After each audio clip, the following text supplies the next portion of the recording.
रामायण नाटक अश्लीलता प्रदर्शन रावण और सीता भूमिका कलाकार अश्लीलता प्रदर्शन करथिबा अभियोग होईछि। नाटक सीताहरण दृश्य स्टेज रे अश्लीलता प्रदर्शन करा देखा मिलता। रामायण भली पवित्र कथावस्तु एभली अपसंस्कृति प्रदर्शन को नहीं वीडियो सोशल मीडिया रे भाइराल होईछि। एथिलागी नाटक आयोजन करथिबा कर्तृपक्षों सहित कलाकार विरोध में भी कार्यानुष्ठान नेबाकू दाबी होईछि। गंजाम दिगपहंडी थाना अंतर्गत मोला भंजा गाँवर नाटक परिवेषण करा जायतिला। एथिरे दुई दल मध्य प्रतियोगिता भी होइतिला। प्रतियोगिता लगी संस्कृति को भूली अश्लीलता प्रदर्शन करथिले दुई नाटक संगठन कलाकार।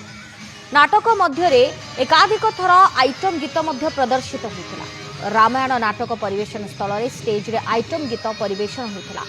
ए नृत्य परिवेषण करथिले।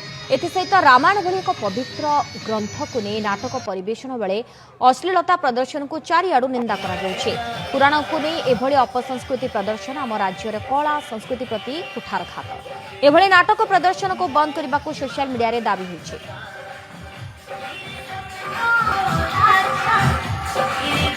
विभिन्न प्रकार गर्ल मान को बाहर डाकुचंती सेमाने उत्तेजक दृश्य करुचंती उपभोग करुचंती। जिला प्रशासन रो किछि गाइडलाइन नै। किछि दिन तळे दंडनाच को नेकी उडे गाइडलाइन कर दैचंती। जिल्ला रे हजार हजार कलाकार अछंती जो माने कला करी पेट पोसुचंती। सेठी दंडनाच केवल करिवो कला करिवोनी बोली कहउचंती। किंतु जो माने पौराणिक पृष्ठभूमि रे नाच करुचंती जोठी आमे जाकू पिला को पाठ पढौचे परवर्ती पीढ़ी रामायण महाभारत आदर्श राम मर्यादा पुरुष सीतांकर बळी के वयसी महिला नाय बोली कहउचे। सेठी सीता को एते कदर्य भाव रे रावणकर जो प्रकार अत्याचार को अतिरंजित करी देखा जाउची नियत भाव रे निंदनीय कथा। जिला प्रशासन सबुटी पहुंचीवा कथा। जिला संस्कृति अधिकारी जने के नाहंती नियमित से मध्य स्थायी पोस्ट थाई कि मध्य अस्थायी भाव रे का दायित्व रे का चलची। सेडा जिला प्रशासन गुरुत्व दवा कथा। एभली अपसंस्कृति सबु जगह पई गाइडलाइन दरकार। रामायण पूर्वर गोटे आध्यात्मिक परिवेश भितर होता लोक किसी शिक्षणीय होते जोटा कि सामाजिक चलनी तापर लोक केमती शिक्षा होमती बदलिए गोटे सुस्थ परिवेश भितर गोटे भल चरित्र गठन हो पार लोक चरित्र गठन से रामायण शिक्षण थिला शिक्षण एवं भी रही किंतु एवं जिनस जे रामायण जोड़ा देखिले नृशंस आजिकल जो प्रकार विभिन्न जगह जो प्रकार गंडोल होद पाली अधिक मोर किमी हम से प्रतियोगिता चलती। प्रतियोगिता नहीं जो प्रकार खराब दृश्य से देखा जहाँकि आमर सभ्य समाज विशेषकर ये जो युवगोष्ठी उपर पड़ुची। अधिक आलोचना करबा दिगपहंडी रिपोर्टर कालुचरण नाहक आम सहित लाइव रे जोड़ी होइछन्ते। कालुचरण खूब निंदनीय कारण जो भली भाव रे रामायण को नाटक को स्टेज उपरे जेतेबेले ताकू परिवेषण करा जाउछि एवं आमे देखुछु जो माने कलाकार अछंती विशेष करी कि रावण एवं सीता चरित्र रे अछंती एकदम अश्लीलता प्रदर्शन करूछंती सर्व सम्मुख रे लोकंक सामना रे खूब निंदनीय घटना एवं कहा जाउछि कि दुई दल मध्य प्रतियोगिता हेउतला ताकू आधार करी कि सबु सीमा एमाने टपी जाइछंती बा लंघी जाइछंती।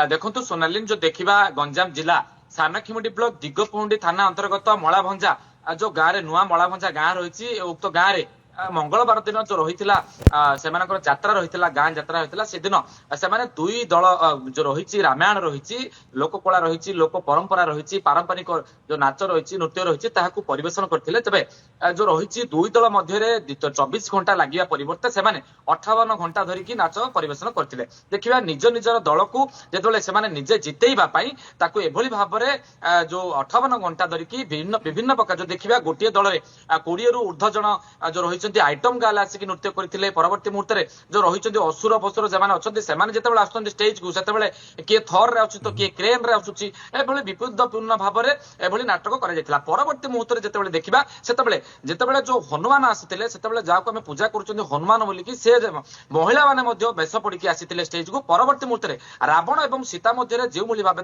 दृश्य चलता से रावण सीता को जिते चोरी करुले से एक अभावन घटना देखा मिलता जो କେଉଁଭଳି ଘଟଣା କି ଯାହା ବର୍ତ୍ତମାନ ସାମାଜିକ ଗଣମାଧ୍ୟମରେ ଭାଇରାଲ ହେବା ଲାଗିଛି ଯେ ସୀତାକୁ ଆମେ ଯେତେବେଳେ ମାତା ବୋଲି ଆମେ ସମ୍ବୋଧନ କରୁଛନ୍ତି, ଯେତେବେଳେ ସାରା ଭାରତବାସୀ ସମସ୍ତେ ସୀତାଙ୍କୁ ମାତା ବୋଲି ଭାବୁଛନ୍ତି, ସେତେବେଳେ ସମୟରେ ଯୋଉ ରାବଣ ଯେ ଅଭିନୟ କରୁଥିଲେ ସେ ସେତେବେଳେ ସୀତାଙ୍କୁ ସ୍ପର୍ଶ କରିବା ସହିତ ଷ୍ଟେଜରେ ଗଡ଼ାତରା କରିଥିଲେ ଏବଂ ବିଭିନ୍ନ ଭାବେ ଆସିଲାଣି ତ ଦେଖିବାକୁ ବେଳେ ଯୋଉ ରହିଛି ଅନେକ ଭିଡିଓ କ୍ଲିପ ରହିଛି ତାହା ଆମେ ମଧ୍ୟ ଗଣମାଧ୍ୟମରେ ଦେଖେଇ ପାରୁନାହୁଁ। ସେଭଳି ଏଭଳି ଯୋଉ ଗଣମାଧ୍ୟମରେ ପ୍ରଚାରିତ ହେଲା ଏବଂ ସାମାଜିକ ଗଣମାଧ୍ୟମରେ ବେଶ ଭାଇରାଲ ହେଲା, ତାକୁ ନେଇକି ପ୍ରଶ୍ନ ଉଠିଛି ଏବଂ ଅଞ୍ଚଳରେ ଜିଲ୍ଲା ବାସିନ୍ଦା କଥା କହିବା, ଅଞ୍ଚଳବାସୀ କଥା ସମସ୍ତେ ବେଶ ଦୃଢ ନିନ୍ଦା କରିବା ସହିତ ଯୋଉ ରହିଛନ୍ତି ଏମାନଙ୍କୁ ଉଚିତ ନ୍ୟାୟ ପାଇଁ ବୋଲି ଏମାନଙ୍କୁ ଦାବି କରିଛନ୍ତି କାର୍ଯ୍ୟାନୁଷ୍ଠାନ ଗ୍ରହଣ କରିବା ପାଇଁ। ଯୋଉ ଦେଖିବା କେବଳ ଯେ ନୂଆ ମଳାଭଞ୍ଜା ନୂଆ ଗଞ୍ଜାମ ଜିଲ୍ଲାର ବିଭିନ୍ନ ସ୍ଥାନରେ ଯେଉଁଭଳି ଭାବେ ପାରମ୍ପରିକ ଯୋଉ ଯାତ୍ରା ରହିଛି, ଯୋଉ ଦେଖିବା ଏମାନେ ସେମାନେ ତାଙ୍କର ପୂର୍ଣ୍ଣିମା ଯାତ୍ରା ଅବସରରେ ସେମାନେ ଦୁଇଦଳ ନାଟକ କରିଥିଲେ। ରାମାୟଣ ଭଳି ପବିତ୍ର ନାଟକ ଏବଂ ସୀତାହରଣ କଥାବସ୍ତୁକୁ ନେଇକି ଯେତେବେଳେ ମଞ୍ଚରେ କଳାକାର ମାନେ ଅଭିନୟ କରୁଛନ୍ତି, ଏଭଳି ଅଶ୍ଳୀଳତା ପ୍ରଦର୍ଶନ ଖୁବ୍ ନିନ୍ଦନୀୟ ଘଟଣା। ବହୁତ ବହୁତ ଧନ୍ୟବାଦ କାଳୁଚରଣ ଆପଣଙ୍କ ସମସ୍ତ ସୂଚନା ପାଇଁ।